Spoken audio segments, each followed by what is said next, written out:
degustar a liturgia de hoje, domingo, Shabat, dia do Senhor, Santíssima Trindade. No princípio era o Verbo estava com Deus e o Verbo era Deus. Tudo que foi feito pelo Verbo e nada do que existe veio a existir sem o Verbo. O Espírito Santo, ele que voltarei para o Pai e darei a vocês um outro Paráclito, um outro advogado. E eis que Deus viu que tudo era muito bom. E assim se fez. Faça-se a luz, faça-se a terra, faça-se os luzeiros. Façamos o homem à nossa imagem e à nossa semelhança. O que é que todos esses textos que eu mencionei têm em comum? Eles vão falar de cada uma das pessoas da Santíssima Trindade. Ou seja, tudo que nós fazemos liturgicamente, nós começamos como? Em nome do Pai, do Filho, do Espírito Santo. Como é que a gente termina a missa? Em nome do Pai, do Filho, do Espírito Santo. Como é que a gente batiza? Em nome do Pai, do Filho, do Espírito Santo. Nós somos seres humanos. Cada cidadão que nasce é chamado de ser humano. Depois que a gente faz a nossa Páscoa, a passagem, como nós estamos rezando, por exemplo, pelo nosso irmão, o que é que acontece? No caixão tem o quê? Tem um ser humano ali no caixão? Não. O que é que tem no caixão? Um corpo. Por que, padre? Ali não tem um ser humano. Porque o ser humano é formado de quê?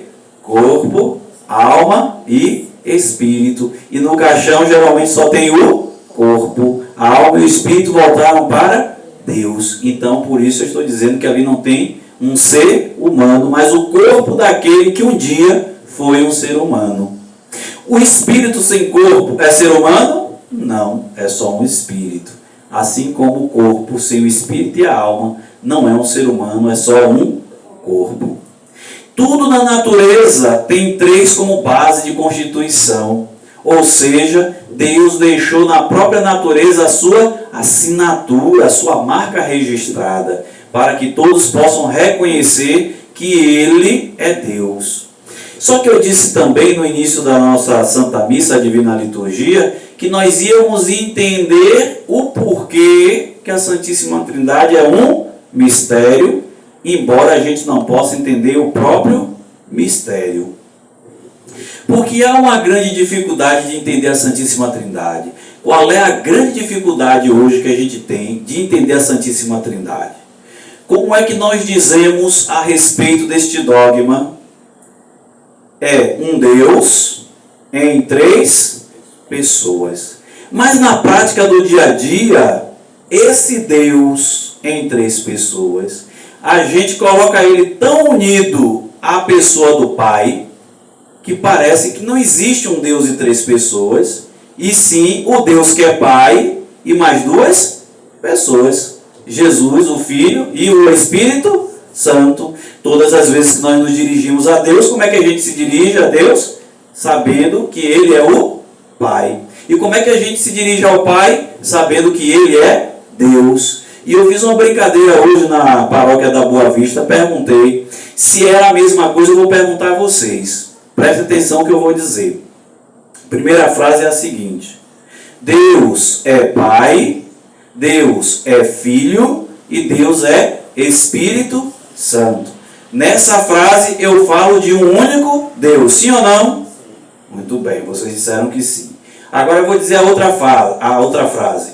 O Pai é Deus, o Filho é Deus e o Espírito Santo é Deus. Eu estou falando nessa frase de um único Deus, sim ou não? Sim. Não. Não. Ó, agora vamos voltar para a primeira frase, analisando ponto a ponto. Quando eu digo que Deus... Vamos lá. Deixa eu pegar aqui. Faz de conta que a Bíblia agora é Deus, tá certo? Quando eu digo que Deus é Pai, Deus é Filho e Deus é Espírito Santo, eu falei de quantos deuses? de um Deus, e falei que ele tem personalidades diferentes. Num momento eu estou chamando esse mesmo e único Deus de Pai. Num segundo momento eu estou chamando este mesmo e único Deus, e o Verbo divino se fez carne e habitou entre nós, de Filho. E num terceiro momento eu estou chamando este mesmo e único Deus de Espírito Santo. Mas na segunda frase, como é que fica? O Pai é Deus. Estou falando de um Deus, porque eu estou afirmando que o Pai é Deus. O Filho é Deus, já estou falando de uma segunda divindade, e dizendo que essa segunda divindade igualmente é Deus. É uma entidade chamada Deus. E o Espírito Santo é Deus, uma terceira entidade que também é Deus. Logo, quando eu digo a frase dessa maneira, eu estou falando de 3 deuses. Então, essa forma de falar não está correta. De dizer que o Pai é Deus, o Filho é Deus e o Espírito Santo é Deus. Não está correto. O correto é, exatamente, porque senão eu vou falar de 3 deuses. O correto é Deus, que é um ser eterno, não criado, existe desde toda a eternidade. Ele se manifesta para nós como Pai. Então, Deus é Pai, porque Ele fala enquanto Pai. Deus é Filho, porque Ele se encarnou como Filho nesta terra. Então, é Ele, Deus, que se faz Filho sem deixar de ser Deus Todo-Poderoso, sem deixar de estar em todos os lugares. E Ele, Deus, é Espírito Santo, porque se manifesta para nós enquanto Espírito. Então, eu disse a vocês o que a gente ia entender, o porquê que é mistério. O que é mistério na Trindade, se a gente acabou de simplificar? A gente descolou o Deus do Pai. Deus e o Pai não são a mesma coisa. Deus é o Deus e Pai é uma das manifestações de Deus. O que é mistério é o seguinte: quando eu me dirijo ao Pai, ponho o joelho no chão e elevo o meu coração a Ele, o Pai, e o adoro, eu estou adorando a Deus. Quando eu ponho meu joelho no chão para adorar a Jesus, tanto diretamente em espírito como na hóstia consagrada, porque Ele disse no final do Evangelho de hoje, cadê aqui? Não sou eu que estou dizendo, quem está dizendo é nosso Senhor Jesus Cristo. Então deixa eu pegar aqui, para ser fiel às palavras que Ele pronunciou para nós, para depois dizer, não, o padre está inventando, é porque o padre é católico. Não, aqui, ó. Cadê, meu filho? Aqui. Quanto a mim, eis que estou convosco todos os dias até a consumação dos tempos. Jesus afirmou que estaria conosco. E tem 2 maneiras de Jesus estar conosco. A primeira foi quando Ele disse: onde 2 ou 3 estiverem reunidos em meu nome, estarei no meio deles. Mas tem uma outra maneira dele estar no meio de nós, que é física. Tomai e comei, isto é meu corpo. Tomai e bebei, isto é o meu sangue. Então este corpo, esse sangue pode ser adorado. E quando eu, diante de Jesus sacramentado, o adoro, eu estou adorando a Deus. E quando eu boto meu joelho no chão, dirijo a minha oração de adoração ao Espírito Santo, eu estou adorando a Deus. Como esse processo é possível de adorar a cada uma dessas pessoas sem cometer o pecado da idolatria, porque nós estamos adorando a Deus, este é o mistério. Entendem? Porque só podemos adorar o único e verdadeiro Deus.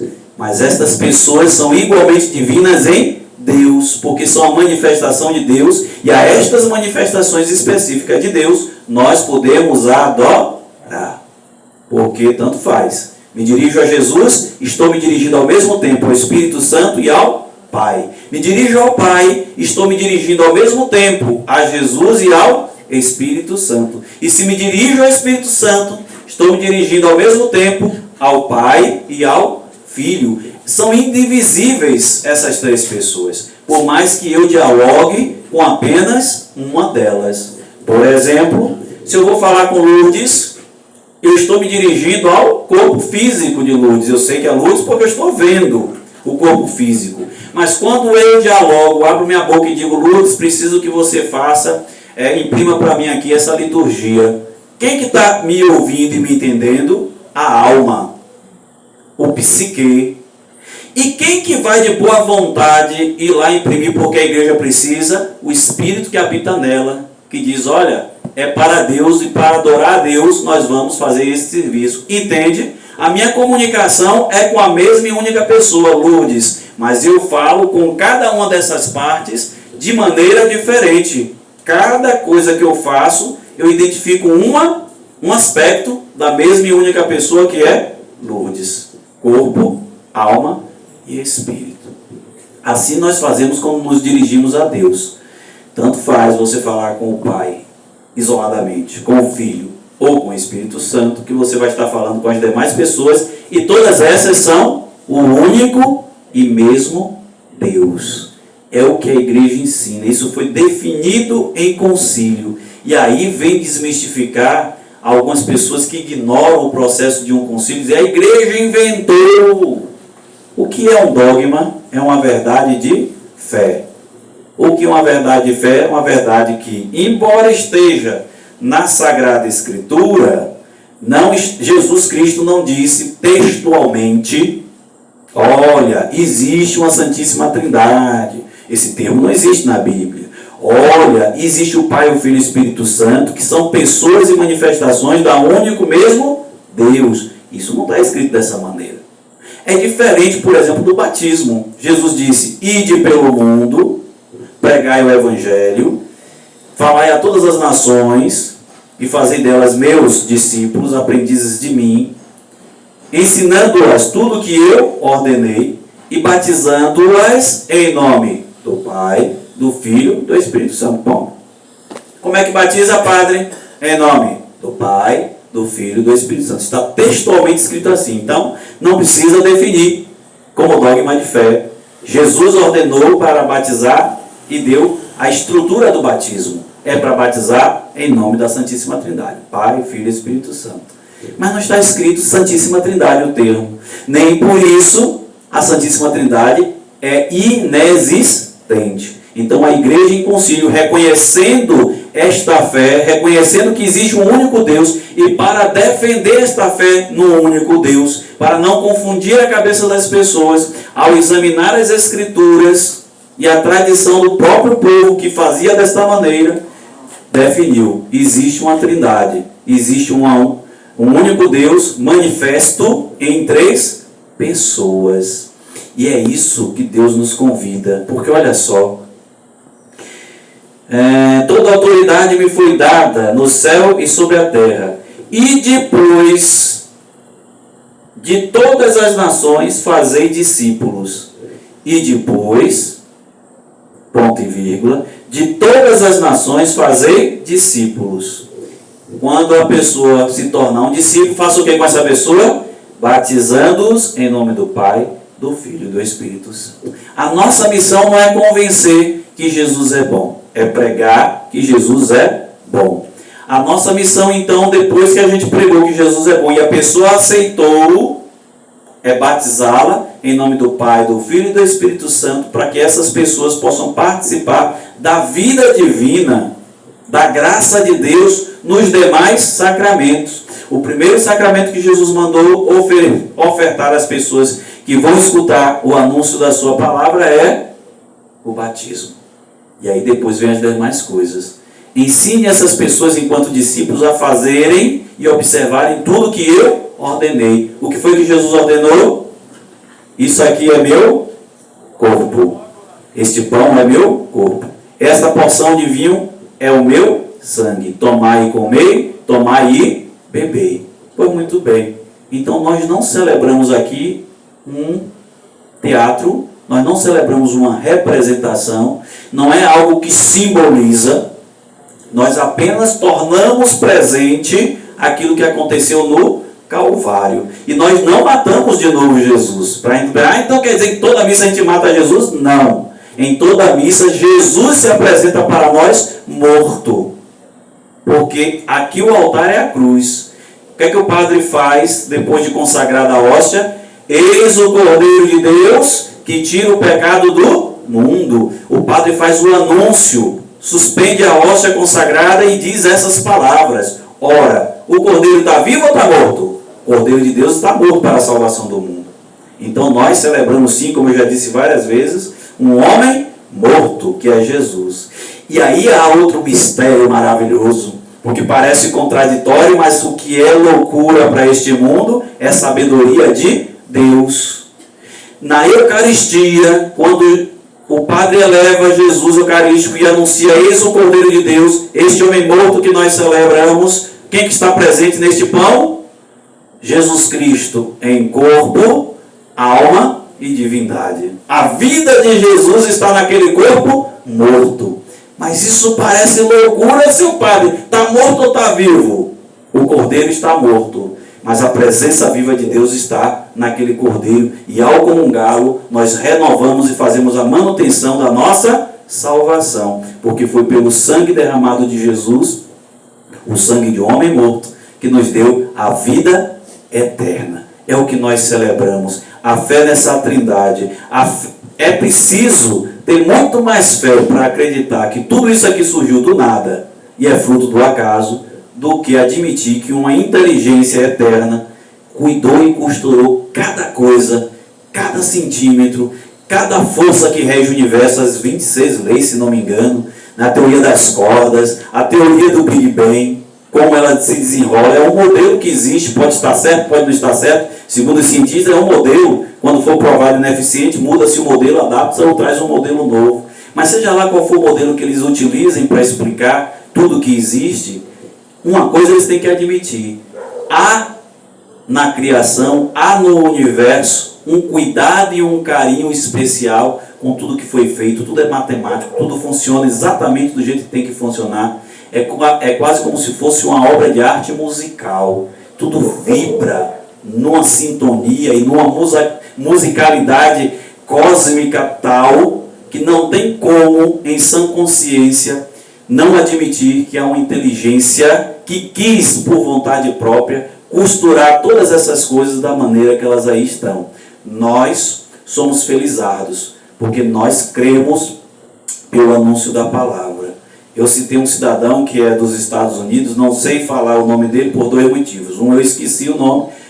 Dois, é em inglês o nome dele. Inglês e eu não nos damos muito bem, mas o cidadão, ele é arqueólogo. E passou 30 anos, 3 décadas, desafiando o Evangelho e o Ato dos Apóstolos. Ele queria provar que o Ato dos Apóstolos tinha falhas, ou seja, o livro de Lucas, o segundo livro de São Lucas, tinha falhas, e ele queria provar que estava errado.